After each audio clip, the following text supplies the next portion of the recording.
Taking power into your own hands. We talk so much about power when it comes to politics. But at the end of the day, when we wake up and go to bed, the power is in our own hands. The rise of Stoicism. The right thing, right now. Good values, good character, good deeds. A new book by best-selling author Ryan Holiday. 2. The summer of soccer. Hear me out. Euro 2024 and Copa America, where the globe faces off on the pitch. You know I'm a soccer guy, so let me sell you on your summer of soccer with Fox Sports' Alexi, Lalas, and Stu Holden. 3. Trump's shortlist leaked for vice president.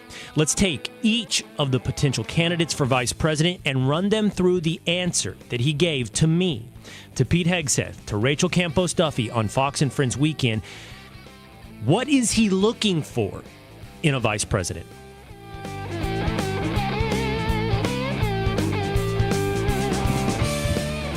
It is the Will Cain Show, streaming live at foxnews.com, the Fox News YouTube channel, the Fox News Facebook page, across these great United States of America on your terrestrial radio dial, and then always on demand on Apple or on Spotify. Just hit subscribe on Apple or Spotify, and you can listen to us when you're brushing your teeth, shaving, or driving to work. Hit subscribe on YouTube right now. The link is in this text description underneath the live stream, and you can go back and watch past episodes of The Will Cain Show, get exclusive interviews with the likes of Tony Robbins or Jordan Peterson or former President Donald Trump.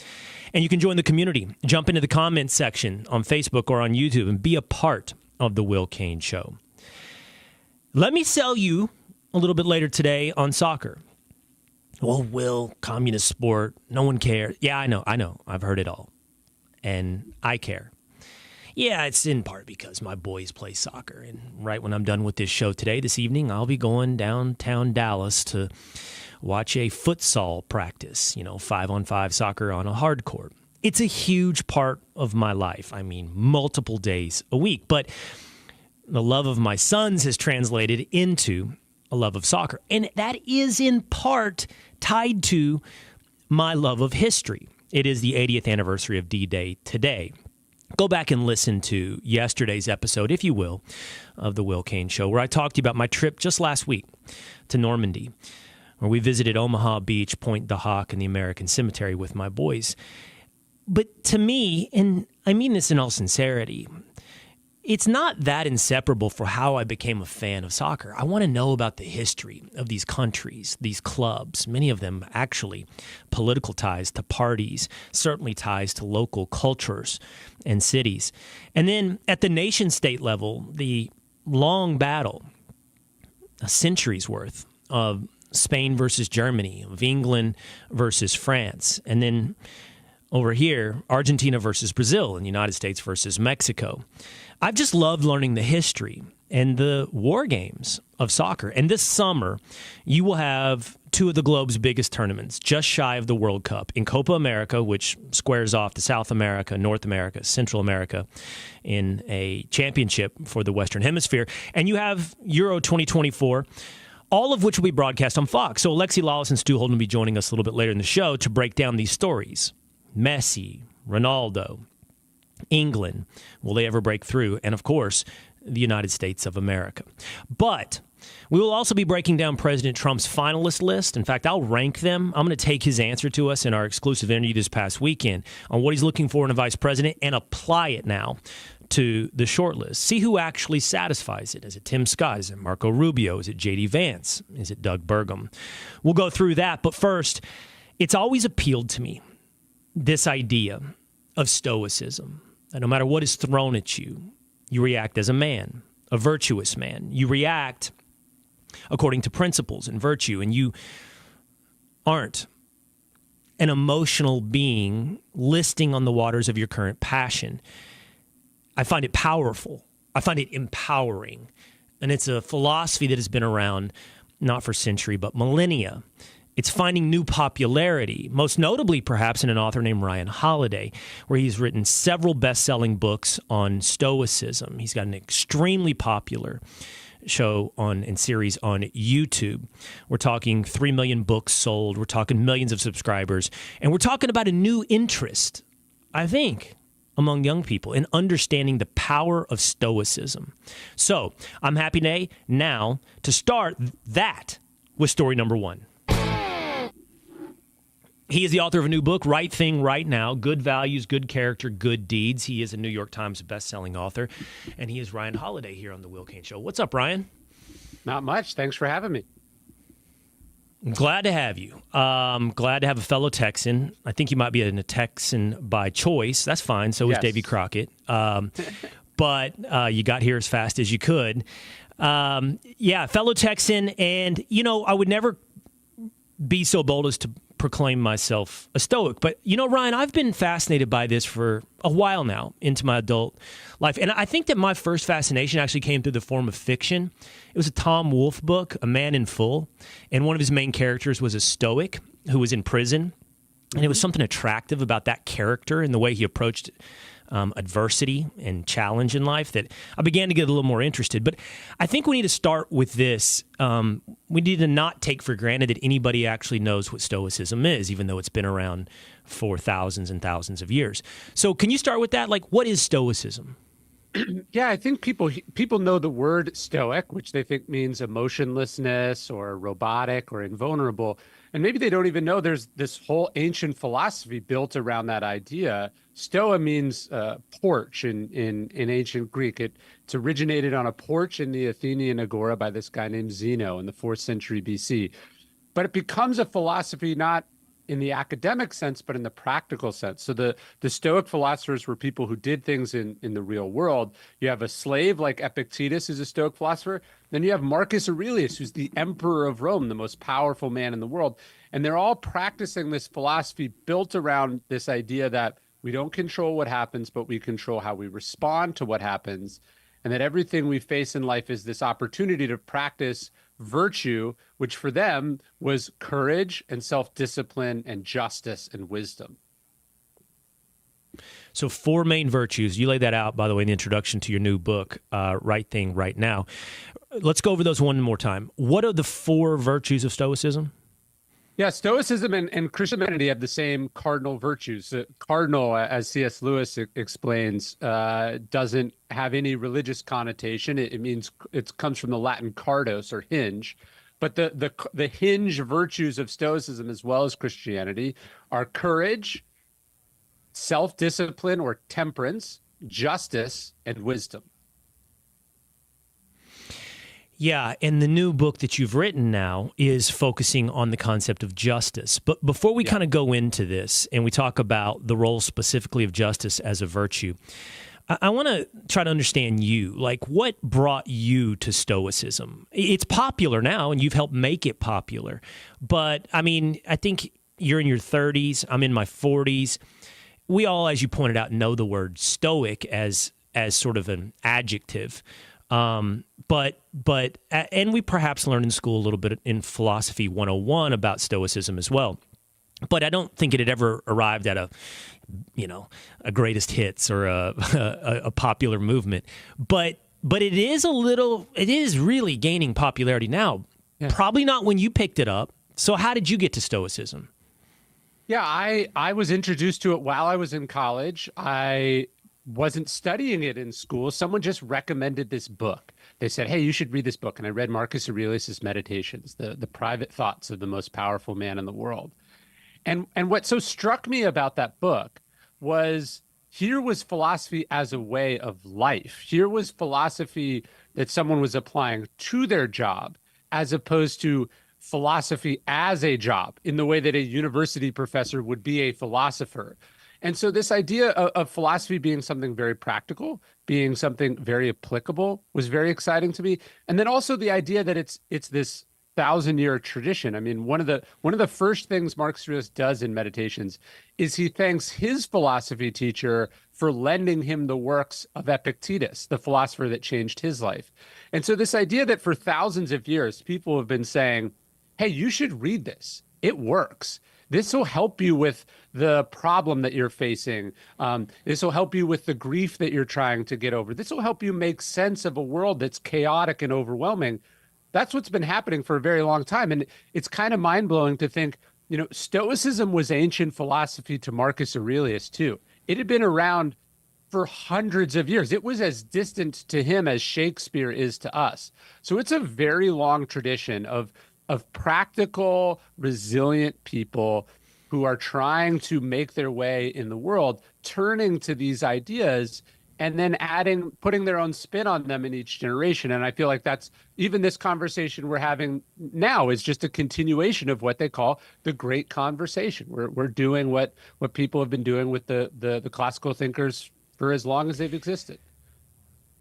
I think, and the key word you use there is practicality. I think that's what appealed to me as well. It's also virtue, and I want to come back to this idea of virtue and dive into justice. We will, but practicality is key to this because philosophy for so many can feel so abstract in an act of navel gazing. But there was something inherently practical about Stoicism in how you could actually make your life better starting every morning and how you approach everything. And I think because of that, it's a little bit like the ancient self-help guide, everything is built upon that going forward. But you bring up that the four virtues are the same, not just of Christianity, but most Western religions, Abrahamic religions. And so I think that for some people, like Buddhism, and I know you're a fan, I think, of Buddhism, and there is a commonality to all of these religions, but help me reconcile this. I think for some, they see a competition as well between some of these philosophies and their other North Star, which is their religious belief. Probably for most listening, that would be, not all, but probably for most listening, that would be Christianity. Yeah, look, certainly in the ancient world, they saw some competition between these two things. There was persecution going in both directions. But, St. Paul studies Stoicism. There are interactions between the Stoics and the Christians. There's even a series that they believe that the letters are fake now. But there was, in the ancient world, an attempt to link the Stoics and the Christians between a series of letters between Seneca and St. Peter. Seneca's brother is actually in the Bible. Gallo is in the Bible. His brother changes his name when he's adopted. But the idea of Stoicism being incompatible with religion, I don't think is true at all. To me, they can either complement each other or you can choose whichever one you want. The idea is, how do you live in such a way that you are fulfilling your potential as a human being and fulfilling your obligations to your fellow human beings? I think of Stoicism, one of the definitions Marcus Aurelius gives us. He says, the fruit of this life is good character and acts for the common good. That was his definition of a Stoic. I don't think that's a bad definition of a Christian either. No, and I think not just fulfilling a good life for yourself and for your neighbor, but mostly compatible as well with fulfilling a good life for God. I mean, it is interesting that all of these virtues, it says something about humanity, and it perhaps says something about ultimate truth, that these virtues are present, whether or not it's Stoicism, Confucianism, Buddhism, Judaism, or Christianity. Yeah, we notice this in evolution. There are different animals spread out all over the world that don't really share a common ancestor that can do the same thing. Birds and bats can both fly, right? Different animals have opposable thumbs. They evolved differently to solve some fundamental problem of reality. And I think this is true of the philosophical traditions. So in the Eastern world and the Western world, they're still dealing with the fact that most of what happens is outside of our control. They're still struggling with the fact that just because you can do something doesn't mean you should do something. And so as they're dealing with the fact that we're all mortal and will die, the fact that people can be frustrating and annoying, the fact that we have conflicting desires, we have a way of thinking short-term and long-term. The idea, I think, philosophically, is that they're all trying to solve for some of the fundamental problems as well as opportunities of the human condition. And they come ultimately to very similar ideas. And to me, that lends credence to them, certainly. Let's go back to you for a minute. So I want to talk to you about your rise to stardom here. So you discover Stoicism as a college student, but you did a lot of different things in life. You wrote actually a lot of different kinds of books. You worked in marketing. You talked about media. And then it seems to me, and you can correct me if I'm wrong, your big breakthrough is The Obstacle is the Way. It's your first book on Stoicism, and it's been a book that, just to help the audience understand, numerous professional athletes have pointed to as important in their personal development. The New England Patriots, Ryan Shazier, who was paralyzed, the Pittsburgh Steelers linebacker, Rory McIlroy, one of the greatest golfers in the world today, have all pointed to The Obstacle is the Way. So how did this happen for you? Like, you look up now and you're a multiple-time New York Times bestseller, and you're also huge on social media and YouTube. Like, got to be a little surprised that your devotion to Stoicism turned into stardom. A little surprised is an understatement. When I went to my publisher in 2012 and I said, "Hey, I know I've just done these marketing books, but for my next project, I want to write about an obscure school of ancient philosophy," they were not excited. And although I was really passionate about it, I thought it was important. The idea that it would make its way into professional sports and politics and the armed forces, that world leaders would read it, this was an absurd pipe dream. It wasn't what I was thinking about at all. I just knew that these ideas had worked for me and they'd worked historically, and I wanted to bring them into a new context and make them more accessible. Stoicism has lasted for 20 plus centuries for a good reason, and it is understandable. It's easy to communicate. We just have some new tools that the ancient Stoics wouldn't have had access to. Even a podcast like this, or watching on YouTube or social media. These are new ways of getting the ideas out, and I feel lucky to have been able to sort of talk to a large audience through them. But ultimately, I understand this is the ideas and not me that's doing the lifting here. Well, you also met a moment, and you met a demand, you met a need. And this isn't going to be so much of a question, but I'm just going to give you a few thoughts of mine as to what might have happened. I'm curious what you'll agree with or disagree with. But, and this is not obviously an endorsement, this is a for better or worse situation. Every public polling shows that religion has been on the decline in America for quite some time now, decades. I do believe, Ryan, that we are inherently religious creatures. What I mean by that is we need to find something to place, some place to place our faith. And if we take faith out of our sense of purpose and our reason for being, we don't just exercise it away from our lives. It's like a balloon that you squeeze and we find new places to apply it. And I think for many that has become politics. It's become an article of faith, politics.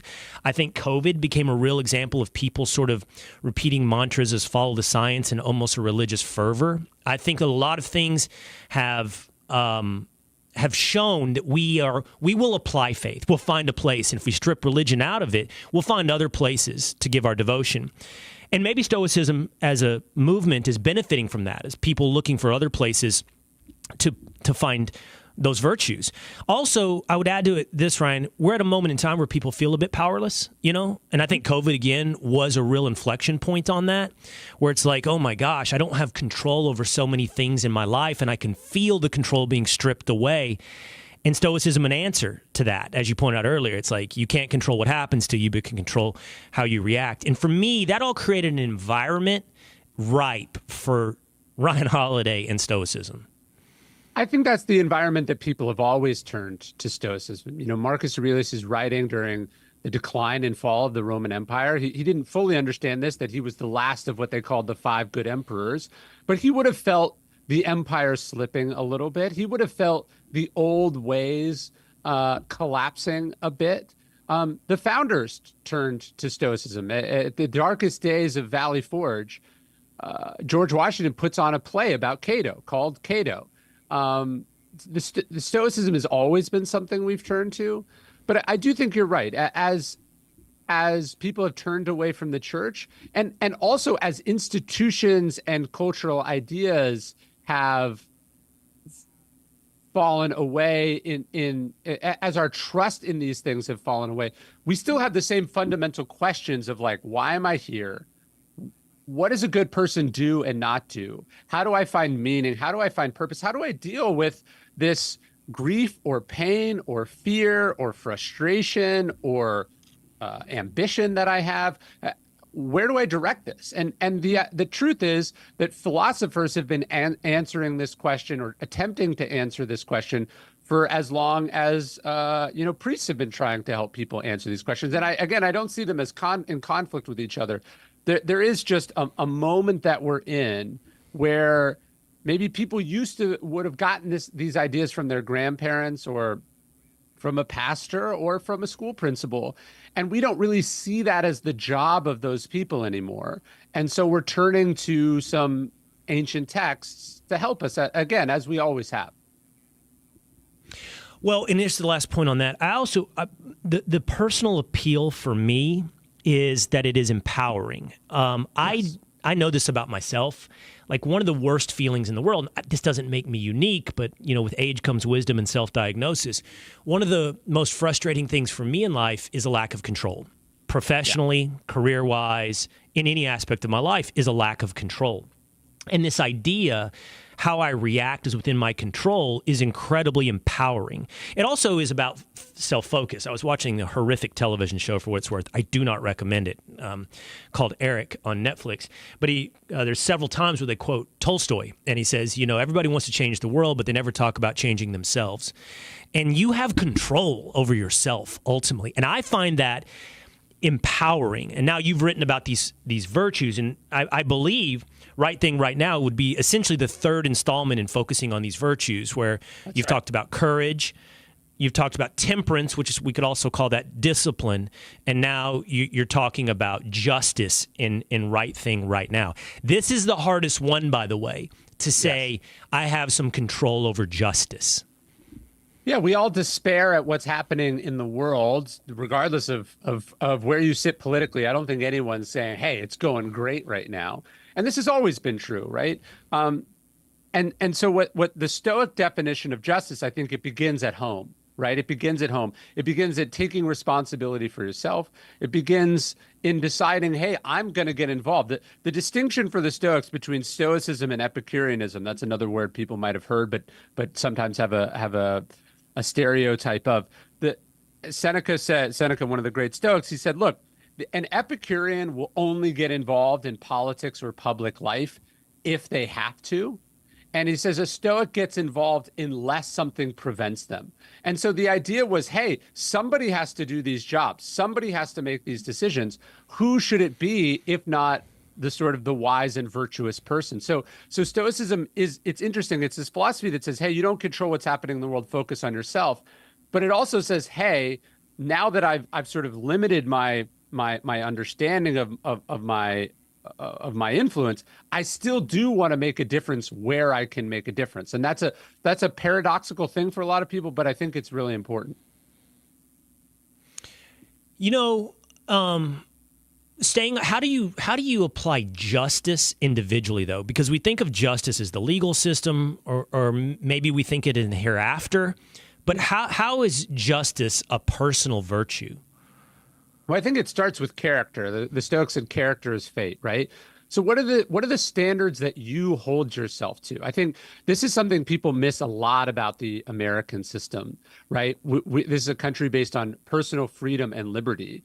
But the founders were very clear that just because something wasn't articulated in the Constitution or in a law passed by Congress, the Senate, or your state, didn't mean you should do it. The whole idea was that this was a system based on personal virtue. There would be a lot of freedom and a lot of latitude, but ultimately one had to take responsibility for their own decisions, their own moral character, and that a democracy could not survive without a citizenry that was steeped in the classical virtues and held themselves to a high standard of personal conduct.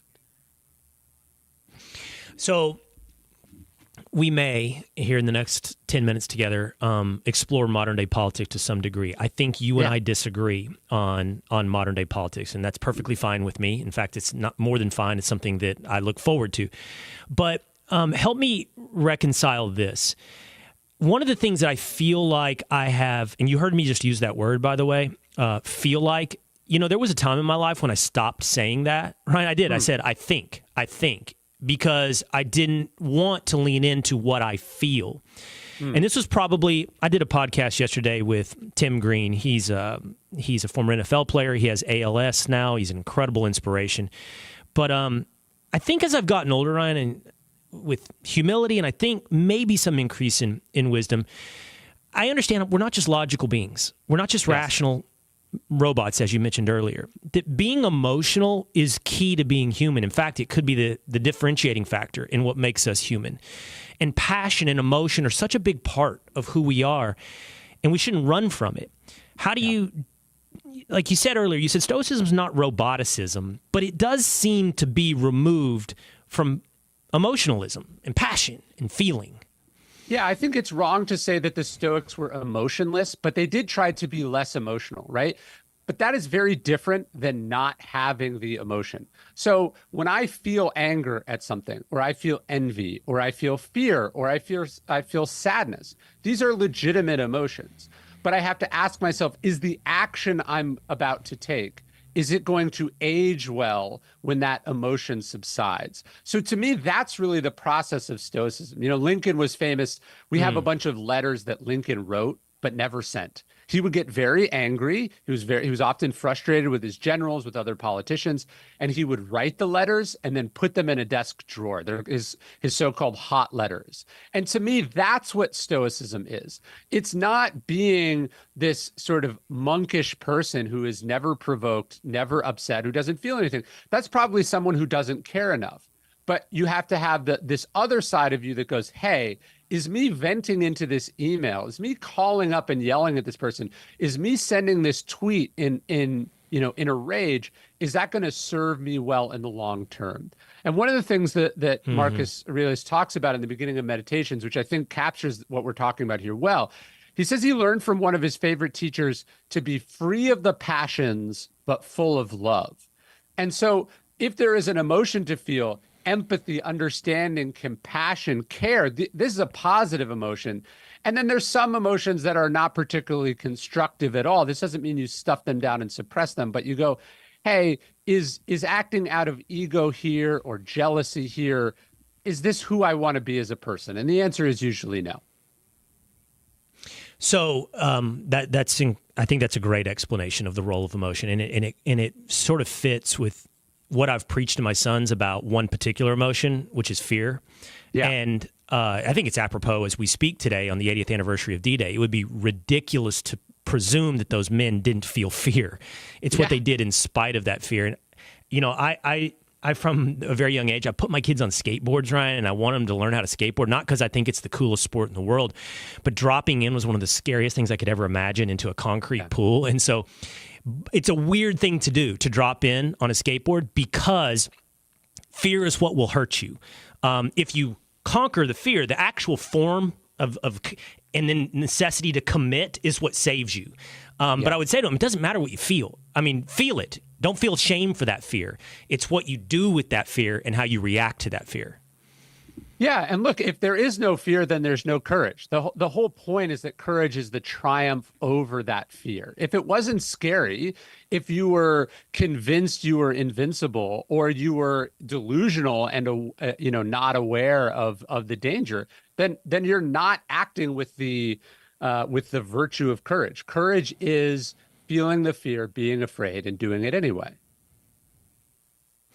So let's explore politics for just one moment. Great. And I don't have a question or debate to be had with you, but it just occurred to me as you were talking. Okay, even his biggest supporters, very few of Donald Trump's fans would even say, "Hey, great example of a stoic." He's present. I think he's ever present, but he's also present, meaning whatever he's feeling, whatever he's thinking is what you get. And maybe there's a level of authenticity to that. Maybe even when he's not honest, there's a level of authenticity to that. But it occurred to me, I had the opportunity, Ryan, this past weekend to interview him, and this was 48 hours after he was convicted in New York. And clearly when you fire off an angry tweet or Truth Social post, you are leaning into the emotion of the moment, right? In which we see on a regular basis with Donald Trump. But can I be honest with you? Like, here we were 48 hours after conviction in New York. I had an hour and a half with him, and I kept searching, right? I'm like, what is the adjective I'm looking for? Is he peaceful about this? He's not angry. He doesn't seem to be vengeful. He seems to be complacent, wouldn't be the word either. It is what it is. At one point he said, yeah, one of my surrogates was saying, oh, it'd be ridiculous to send me to jail. And he said, stop, don't say that, don't beg. And maybe as I'm listening to you, I'm like, is he stoic about this entire situation right now? And I wonder if he's almost, maybe he's not reverse engineered, but immediately and obviously emotional. And then moves beyond to some kind of level of stoicism. And I know you're not a fan of Donald Trump, and maybe even for these reasons that through your analysis of stoicism, or maybe through policy or politics, or I don't know what the reason. But I did have that thought while you were talking about stoicism. Yeah, look, there's a big difference between what we might call lowercase stoicism and uppercase stoicism. So that stiff upper lip, that ability to move on, when Bill Belichick would say on to Cincinnati or whatever, there's an element of stoicism in that for sure.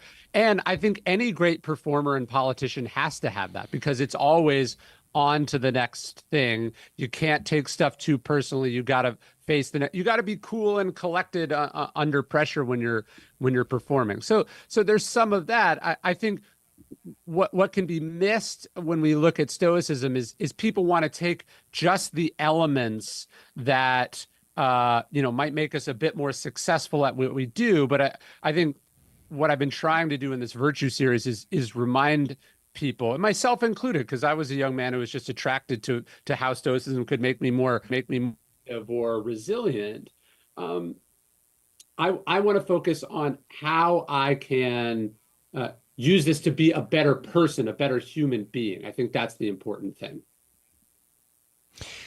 All right, last couple of questions. Do you see any particular politician, American politician, in your mind that embodies the virtues of stoicism? Yeah, look, he's not a politician, but I think General James Mattis is one of my heroes, and Secretary of Defense under Trump in 2016. He's someone who would carry Marcus Aurelius with him on his deployments. He spends 40 years, sort of observing and talking about this text. So I think there are modern Stoics. Certainly, Admiral Stockdale. You're talking about a man in full. Admiral Stockdale is introduced to Epictetus and sort of uses Epictetus in the Hanoi Hilton as a prisoner of war in Vietnam. So there's been some modern Stoics to be sure. The greatest Stoics, the simplest Stoics to talk about, of course, are the ones who are no longer with us. And yet, I actually think this is something you're doing, by the way. This is a big part of your virtue is it can't be trapped in marble and stone. It can't be something that is resigned to the ages, because for better or worse, the name Marcus Aurelius ceases to have the impact it might have had thousands of years ago. So modern day examples of application, I think, become very valuable, Ryan. And so one more on that, like you brought up Belichick. Let's go outside the world of politics. You used military, that's fine. But what about in sports? I mean, sports, I don't know if you know, I'm a huge sports fan, and it's just such a great metaphor for life and everything. And it should be a great example, or a great environment, fertile field to find great examples of stoicism. Yeah, look, the ancient Stoics were fond of sports metaphors too. Epictetus said that we're like a ball thrower. Life throws the ball at us. We have to catch it and throw it back. It doesn't matter if it's a good throw, a bad throw, a fair throw, an unfair throw, if we like the person who threw it at us or not. We just have to catch it and throw it back. And so, yeah, I think sports are a great way to find examples in a moment of a specific attribute of Stoicism. And I try to do that in my books. I tell a story in the new book about Frank Robinson. He hits what he thinks is going to be a home run. It comes up short. It bounces off the back wall. And because he didn't run out the ball, he ends up having to settle for a single instead of a double or a triple. And after the game, he walks into the manager's office and he throws down like a $200 fine. Now, the team had won in a landslide, and he's a multi-time MVP. Nobody cared.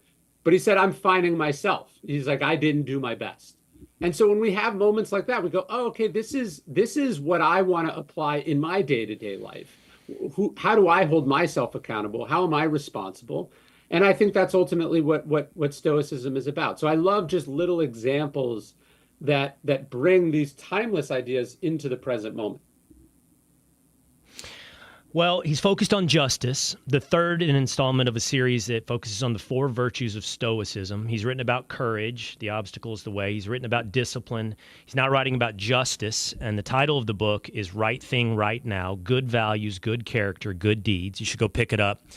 I endorse what Ryan's putting out there. I think this is a great philosophy of virtue, and it's not only not a problem. I think it's a benefit. It's a feature, not a bug, that we don't agree on everything. And I'm a fan, man. I'm a fan of what you're doing, and I think everybody should check out Right Thing Right Now. Appreciate you, Ryan. Much appreciated. Thank you. All right, thanks for being on the Will Cain Show. There he goes, Ryan Holiday. You can check him out. He's all over the place, Instagram, YouTube, and he's on the bestseller lists. He's in bookstores. Right Thing, Right Now, Good Values, Good Character, Good Deeds. He's the number one New York Times best-selling author, Ryan Holiday. All right, Summer of Soccer. Trust me, Summer of Soccer. It's going to be amazing. And to help set it up, Fox Sports' Alexi Lalas and Stu Holden next on The Will Cain Show.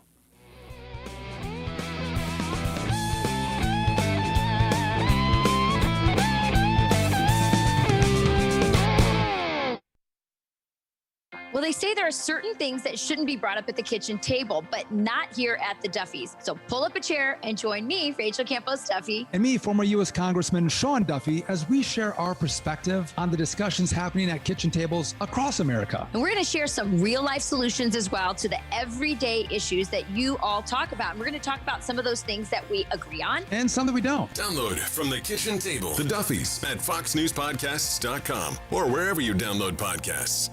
Pete Hegseth's eye-opening new book, The War on Warriors. The army I fought for has gone woke, and it's time to fix that. The veteran and Fox and Friends weekend host exposes the problems in today's military. How a far-left ideology has infiltrated the system and is putting our entire country at risk. With critical insight into the changes that need to happen in the Pentagon and America before it's too late. The War on Warriors by best-selling author Pete Hegseth. Order now at foxnewsbooks.com.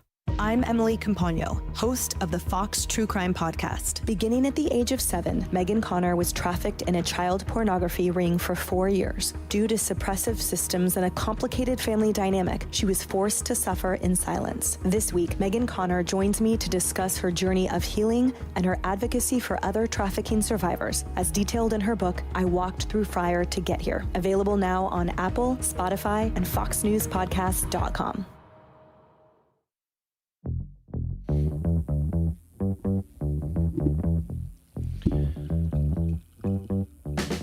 Bryce Cooley says J.D. Vance would energize the important, frustrated Rust Belt voters, discussing who should be the candidate to join Donald Trump as vice president.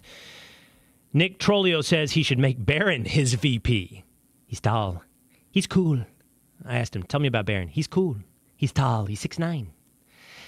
88 Camaro says Vivek is the best choice, but Vivek is not on the leaked shortlist for Donald Trump for vice president. We're going to be getting to that in just a moment here on The Will Cain Show, streaming live at foxnews.com, the Fox News YouTube channel, and the Fox News Facebook page. That interview with Donald Trump, we referenced just a moment ago, approaching 1 million viewers on YouTube. We did almost 200,000 yesterday on Facebook. So make sure you join the community. Subscribe on YouTube, Will Cain Show, or on Spotify or on Apple. I know. You tolerate me at times talking about sports. You tolerate my homerism for Dallas. But your tolerance runs short when I start talking about my passion for soccer. But stick with me, because it is the globe's most popular sport. And if you get the history and you get the countries and you get the players, you get a hell of an entertainment, and it's going to be a hell of a summer on Fox. You got Euro 2024 and Copa America 2024 this summer, all throughout the month of June and July. And to help us get ready for it, we have got Fox Sports' Alexi Lalas, studio analyst, and Stu Holden, lead match analyst for Copa America and UEFA Euros 2024. What's up, guys? Hey, my friend, how we doing? Okay. You look great. Your hair looks awesome. That was a wonderful tease and setup, by the way. I really enjoyed that. We are neither virtuous like your last guest or stoic by any stretch of the imagination, but we are jacked up for this summer of soccer. It's going to be awesome. I mean, I'm trying to. Look, Stu comes in pink. Oh, look at this pink guy. Suit. Everywhere we go no in New York. Socks. Oh, it's more salmon, you know? It is everywhere. Oh, I love your Stu, suit. you're already pitching soccer. You're already pitching soccer. Can you then butch it up a little bit for my audience on Fox? And then I come in a ridiculous suit. I mean, we're really off to a bad start here. We got to start talking Messi sooner. We're going to lose everybody. Alexi knows this. I am personally a huge fan of soccer. My boys are all in on soccer. They play club soccer at fairly high levels. One of them plays futsal. I'll be at futsal practice tonight. And it's made me a fan of not just the international game, but the club game as well. I watch. So I'm no hard sell. But my audience is a hard sell. And I've pitched them on history. I've pitched them on stars and players. But what we need to help the audience understand first is what's about to take place on Fox, right? Copa America and Euro 2024. I would say, and you guys tell me if you think I'm wrong, second biggest in terms of tiered events to the World Cup. You're talking about you're going to crown a champion of Europe, so it's Germany, Spain, France, England, and you're going to crown a champion of the Western Hemisphere, Argentina, Brazil, maybe USA. And so that's what we're about to happen, what you guys are about to be a part of right now on Fox. Lex, go hard sell. Go hard sell. All right, listen, I know that there are people that are watching and listening out there that don't give a rat's you-know-what when it comes to soccer. However, when it comes to, take, for example, the Copa America that you mentioned that is happening here in the United States. All right, if you just need one reason, your U.S. team is playing. And I look at this U.S. team in terms of its evolution. This is a team that can win that tournament. All right, you need another reason? You like big stars? Messi in Argentina, by the way, in his new backyard and his new neighborhood. You want to go across the pond over there in Germany where the other tournament is happening? Again, from morning to night on Fox, you can see these games and these tournaments. All right, you got Kylian Mbappe from France. Wonderful. There you go. Oh, Cristiano Ronaldo. You like those abs when it comes to the washboard? You got Cristiano Ronaldo. Maybe his last dance when it comes to Portugal out there. So there is something for absolutely everybody. Whether you are a diehard soccer fan or whether you're just coming to the game, this is a tent that is wide open. The last thing in the world that we want to do is to be exclusionary. We want to be welcoming. We want to bring you in with open arms. It is warm. It is fun. It is a party on and off the field. And I guarantee you, if you just step foot in it, you're going to want to stay. The people that you meet, the atmosphere and the culture. And by the way, don't let anybody tell you out there that America isn't a soccer culture. Don't let anybody tell you that America doesn't have a passionate soccer culture. Don't let anybody tell you that America does not have soccer history. It is different. It is unique. We lean into the Americanness, for lack of a better word, both on and off the field. That is what is going to make us great as a country, and that is what is going to make us great as a soccer team.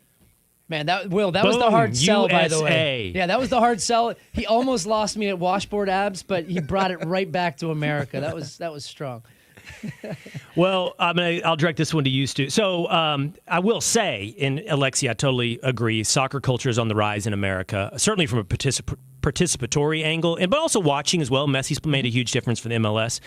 I did go to USA versus Mexico at AT&T in Dallas a few months ago, and those Mexican fans, let me tell you something. They show up early and they stay late. You know, we were going to leave. Like, you never know how much time was put on the clock in soccer, but we're like, you know, we're approaching 90. Should we beat the crowds? And we stayed to the very end. And there was no race to the exit. Like, the Mexican fans, they weren't leaving the stadium. Yeah. And then they had no interest of getting out of the parking lot. They were there to party. And so it was clear traffic to leave the game right after at AT&T. Stu, do you agree with Alexi? This is fascinating that he said that to me. Does the U.S. have a real chance? We're talking about Brazil. We're talking about Colombia. We're talking about Argentina. Does the U.S. have a real chance in this tournament? Yeah, so I'm going to first go back to your game in Dallas there, which is actually the site that the United States are going to kick off their Copa America campaign against Bolivia in AT&T Stadium. So I'll see you there if you're going to go to the game. The other part, the Mexican fans didn't leave because they were still waiting for their team to turn up because we kicked their butt in that game, and we've been kicking their butt pretty consistently here. And that brings me into the point now, do the U.S. have a chance? Look, I get asked this question a lot right now. Like, this is one of the most exciting generations of players that we have seen, but yet they haven't accomplished anything that the previous generations, including Grandpa Lalas over here and my team back in 2010, that we did in a World Cup and in Copa Americas. Look, we've been to a semifinal in the Copa America a couple of times before. So there's no reason that we should say, hey, you know what? We're just kind of happy to be the hosts and let's see what this team can do. We need a marquee win to kind of solidify and put our stamp on the fact that this generation can not just do something this summer, but that they can do it in 26. Now, I think we have a good starting 11, and you think about Christian Pulisic, one of the big stars, Weston McKennie, Tyler Adams. These are guys playing at big teams in Europe now and playing against real competition. So, we've elevated our team's potential. We've elevated the talent, but I'm still waiting to see if we can actually do it. That means we have to beat probably Colombia or Brazil in a quarterfinal, then again in a semifinal, one of those two teams, and then you got to beat Argentina in a final, which is no small feat. But I have a confidence that this team can step on the field now with some of these nations and actually win games, but they haven't done it yet. Now, that's what I want to see if we can do, and I think we can. So, Stu, you point out the quarterfinals become the threshold there. Yeah. And there's no doubt that the U.S. has taken a step up. We've gone a level up, and our domination of Mexico is a great illustration of that. But it does still feel, despite what you said, and I want to say these names for the audience because if we have managed to sell you on this, and this is no corporate duty of mine, this is a personal passion, guys like Weston McKennie and Christian Pulisic are not just playing in the biggest leagues, they're playing well. And that's important because there was another stage where they were just on the rosters, not those particular guys, but a lot of Americans just on the rosters in the biggest league. But now we're talking about scoring goals, McKennie, maybe one of the best midfielders in Italy. So we're talking about there is a lot they've stepped up on the level, but it feels, Alexi, yeah, but there's another level still that we seem far away from, and that is Argentina, that is Brazil, and I don't know who we'd meet in the quarterfinals, but if that's Stu's judgment and we meet one of those teams, that would be a huge moment to beat one of those countries. Yeah, but I'm sick of making excuses, and I'm sick of whining. And when it comes to this U.S. team, they have been given everything, by the way, from a very young age. And this is not begrudging by any stretch of the imagination. I think that they are worth it given their ability and their talent and the depth that we now have. But with that comes higher expectations. And so I think it is fair for us to expect to see this team do things that have not been done in the past, especially as it relates to 2026. Because, well, at the end of the day, this is about winning a men's World Cup. Well, the only way you're going to win the men's World Cup is by beating the elites of the world and putting yourself in that position. And too often, when the big games have come up against the elites and teams that are better than us, we have not been able to step up and have those types of seminal moments. And that goes a long way to bringing people into the tent. I got a question for you, Will, because you have come to this game, obviously, through your kids, and I love that you have a passion for it now. I was listening to our friend and colleague, Colin Cowherd, and he talked about soccer, and in particular soccer, especially in the context of the WNBA and Caitlin Clark, as being very gatekeepy and elitist and snobby.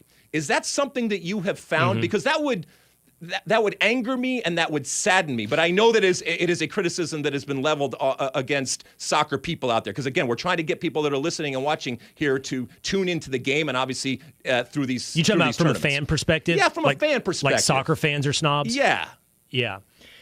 I've told you this, Alexi, and I'll tell the audience, this is not to answer your question directly, but just for us to have a conversation. The reason I got into soccer was I lived in New York, and my sons went to a charter school. And the charter school was, if I'm going to get this right, I'm going to say 75% black and brown, 90% free and reduced lunch. Great education. And the theory, it was this Croatian guy who came in and he created the soccer program. It's called Success Academy in New York, the school. And he's like, soccer is gatekeepy in terms of participation in the U.S. that you got to pay. And I do this now because I live in Dallas and my boys play in the FC Dallas system.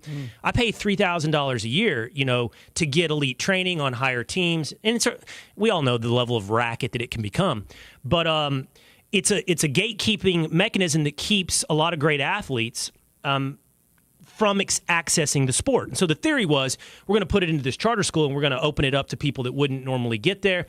And by the way, it's produced some great players. One of my 16-year-old's good friends is now at Red Bull's Academy. And so it is working in some way. So that's on the participation level. On the fan level, I do think Colin is right, Alexi.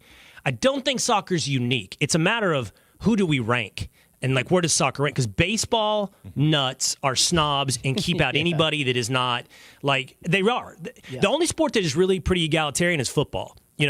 Basketball's the dumbest because they have their snobs, and the truth is their snobs don't even watch the games. They just watch Instagram highlights. But soccer does have this thing where, I don't feel the need to explain myself, but I'm a Manchester City fan. Like, if I ever tweet that, what do you think I'm inundated with? I'm inundated with a lot of insults and what do you know? Yeah. Glory hunter, American, whatever. But that's tribal. That's not trying to make you feel lesser than something, though. That's a tribal type of thing as opposed to a snobby, elitist type of way of you're not using the right vernacular or you're not talking about it in a way that makes you a soccer person. But we've talked about this in the analogy of, and I used this with Colin once, was it's like the indie rock band person that went to the concert first and saw the band before they blew up.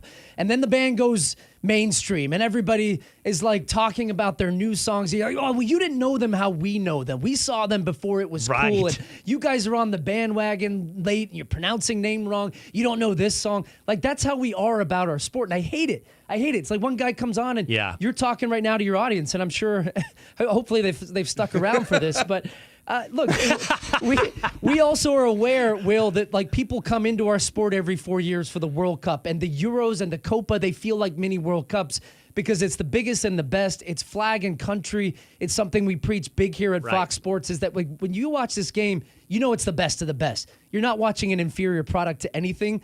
And that's the moments that I hope we bring people into our tent. Great analogy. And we don't scream and yell about, like, you don't know Ronaldo when he played for Sporting Lisbon in Portugal, you moron. Right. No, it's a great analogy, Stu. And by the way, I hate that guy, the garage band guy, until they got popular. That's Dan. That's my producer. You can look through the glass. He's that guy. He's knocking on the glass right now. I know. He's like, get out of here, kid. Okay, really quickly, we did Copa America. I do want to just spend a minute on Euro 2024. I mean, if we're being real, my sons, that's the one they're like, let's create a bracket. They're kind of more into Euro 2024 than they are Copa. So, I mean, I'm going to ask you two questions, and both are a little insidery, but it will most likely be one of the normal entries: Germany, Spain, France, maybe Italy. But the real wild card is England, because they can never do it. So, and by the way, England's who most Americans know because we watch Premier League primarily. So, finally, maybe for England.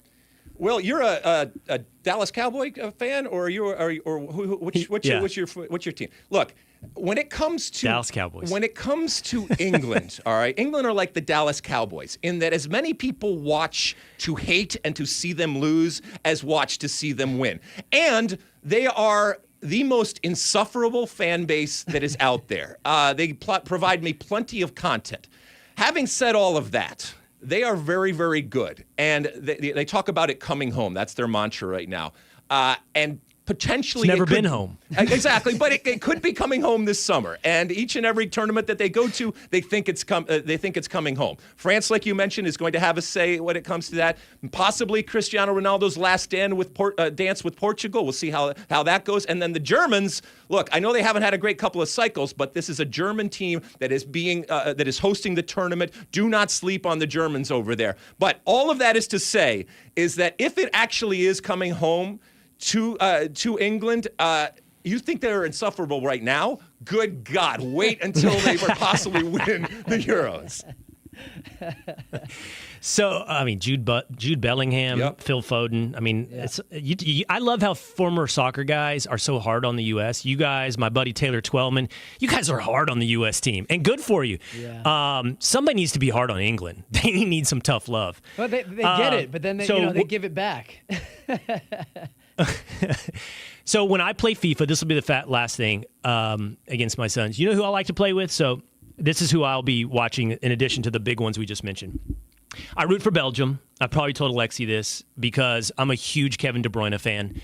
But the one I always want to play with on FIFA is Netherlands. I don't know. I just like the way they play, and I feel like I win with the Netherlands on FIFA. And they're pretty good. I mean, they got a shot. Yeah, look, I mean, people forget that the Netherlands almost beat Argentina in the World Cup and ended Messi's perfect storybook ending of winning the World Cup. They beat them on penalties, and that's a Dutch team that smashed our U.S. team, unfortunately, 3-1 in that round of 16. And they're always in the mix, but they're in a group with my favorite team, which is France. And France, win the World Cup in 18. They lose in the final in 22. Mbappe scored a hat trick.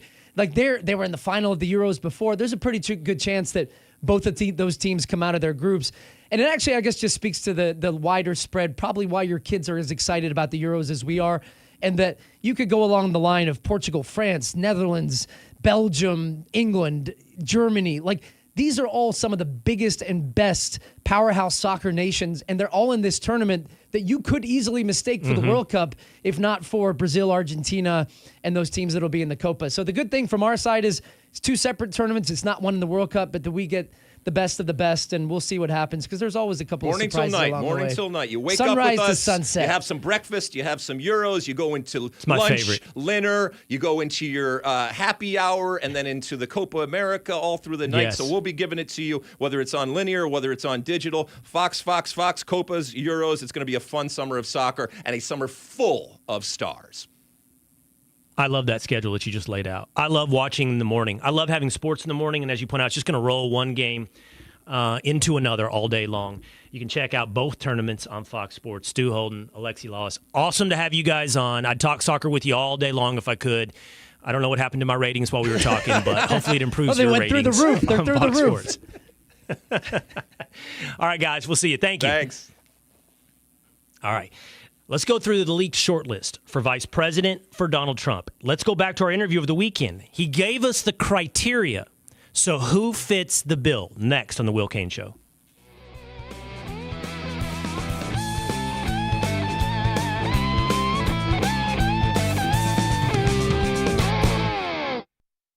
You know, if you look at any poll as we approach this 2024 presidential election, if you look at the list of concerns for Americans, number one is almost invariably inflation. And it's really no wonder why. I mean, in the last 18 months alone, the cost of groceries and basic necessities for a family of four has gone up $11,000 a year, as would be the case when you print money like a drunken sailor. As is in any basic economic understanding, supply and demand. You increase the supply of something, you reduce the value of something. And we've increased the supply of money to the extent that your dollar has lost 24% of its purchasing power. This is all backed upon the fact that we rack up government debt and print money. Government debt to the tune of $1 trillion every 100 days. So what can you do as this decreases the power of your own purchasing power, decreases your own family's ability to survive? Well, you can do what people have done really honestly for centuries, and that's invest in hard metals, invest in the longest store of value, invest in gold. And I've done that. And what better way to do that than the way that I've done that through our friends at Lear Capital. Lear Capital will help you through the process. All you have to do is call them. It's 800-920-8388. Or go to learwill.com, LEARWILL.com. They'll help you convert your 401k or your IRA. They'll help you step into the longest store of value in human history, gold.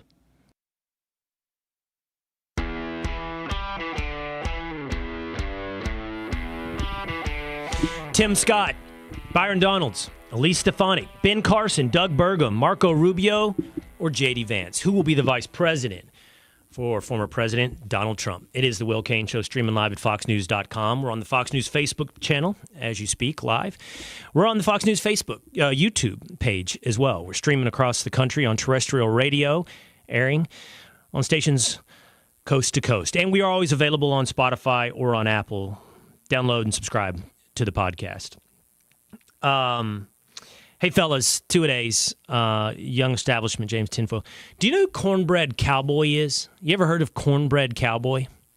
I haven't. I have not. Is that my burner account? Kidding. He is an Instagram account that I follow, and I find him hilarious. And he dresses like some southern redneck from 1983. Fix your hair, James. You're on TV. He wears tight Wrangler pants. He's got a tucked-in T-shirt, big belt buckle. So the reason I bring up Cornbread Cowboy is when I was asked to do the 80s quiz show on Fox Nation, and they said, what are you going to wear? I sent them a screenshot of Cornbread Cowboy. So if you want to see me in a mullet, a trucker cap, a Chevrolet T-shirt, and some Wranglers. That's a good look. You need to tune into Fox Nation's. It's a good look. Fox Nation's 80 quiz show. It's Fox Nation's ultimate 80s quiz show. It's me and a team of Charles Payne and Janice Dean taking on a team of Shannon Bream, Dagan McDowell, and Brian Brinberg. Now, here's the real key, and this is what was fun about taping the show. Guess who the host is? Chuck Woolery. Wow. The one and only Chuck Woolery. Got to meet Chuck. Yeah. Chuck's in his 80s. Wow. And I mean, how's he doing? Sharp. Still going strong. Good. Physically and mentally. Hosting that game show. Chuck also an adopted Texan, as it turns out. Who's got more energy, him or Trump? Donald Trump. I mean, come on. Like, if there's an energy Olympics, Trump wins the energy Olympics. And, in fact, last week when Pete Hegseth, Rachel Campos Duffy, and I sat down with Donald Trump, we asked him, hey, what's your criteria for vice president? What are you looking for? And this was his answer. What are you looking for in a vice president? So you always have to say, and I mean it, is if something should happen to the president, you have to get somebody who can be a good president, okay? And I think you have to say that. Then the second thing, I want somebody that can selfishly help me to get elected. But typically, if you look over the years, look back 100 years, it's almost never that a vice president helps. I mean, you're out there all by yourself. You really are. So I would say somebody that you can get along with, somebody that can help you get elected, somebody that can be, and first is somebody that can be a very good president. There you go. I just wrote down 3 different pieces of criteria that he laid out there. Number 1, somebody that can be president should something happen. And certainly with Trump at 77, Biden at 81, that's a real factor. He said number 2, somebody who can help me get elected. But then it's interesting that he laid out, it doesn't historically actually go that way. How many vice presidential candidates have swung the election? He pointed out Lyndon Johnson as an exception perhaps to the rule, but the rule is they don't really have that big of an effect on the election. And then number 3 was just sort of slipped in there, somebody you can get along with.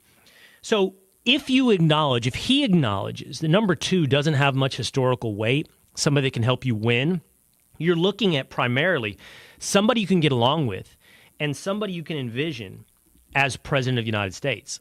Clearly, that was not a priority for Joe Biden. In fact, you could argue the opposite by bolstering himself with someone who you cannot imagine as president. He bought an insurance policy that he shouldn't be replaced with Kamala Harris. We'll still see how that works out in this election cycle.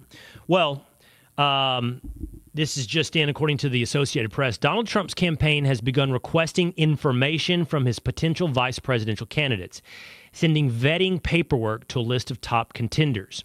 Here are those contenders who were asked to go through the vetting paperwork. Senator Tim Scott from South Carolina, Congressman Byron Donalds from Florida, Congresswoman Elise Stefanik from New York, Dr. Ben Carson, former governor of North Dakota Doug Burgum, Florida Senator Marco Rubio, and Ohio Senator J.D. Vance. Something that occurred to me as I'm listening off that.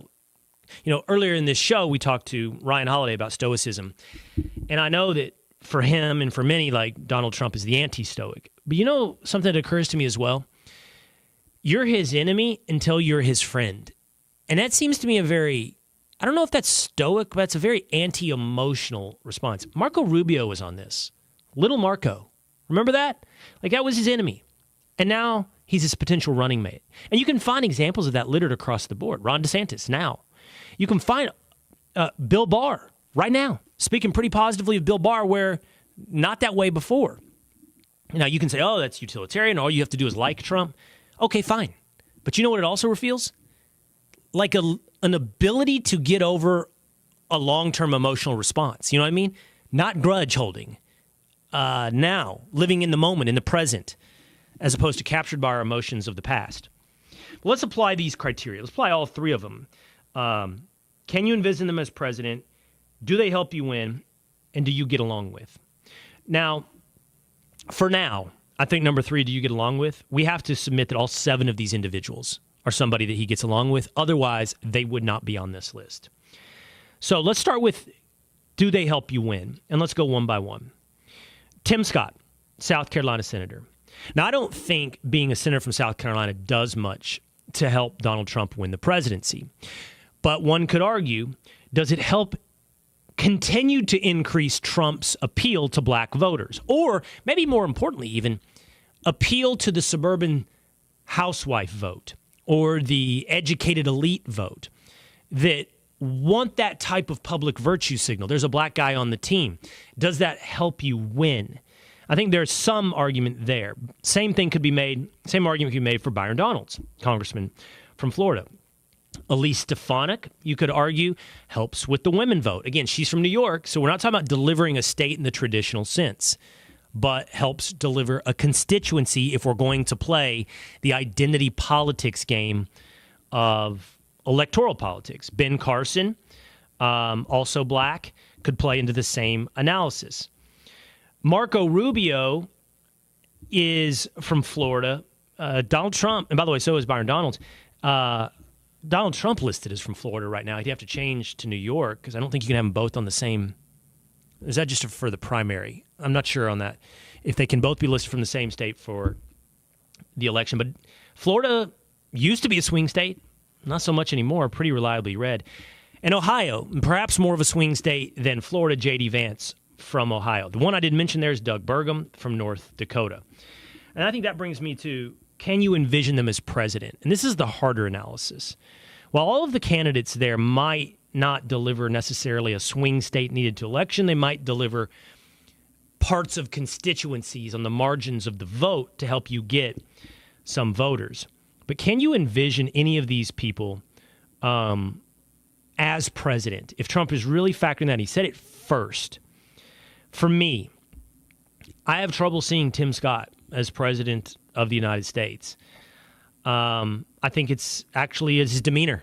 It's his calm, placid demeanor. I think at this point, while the country might want that, it needs a bit of a fighter. Byron Donalds, definitely a fighter, but young, really young to envision as president of the United States. Elise Stefanik, incredibly impressive, smart.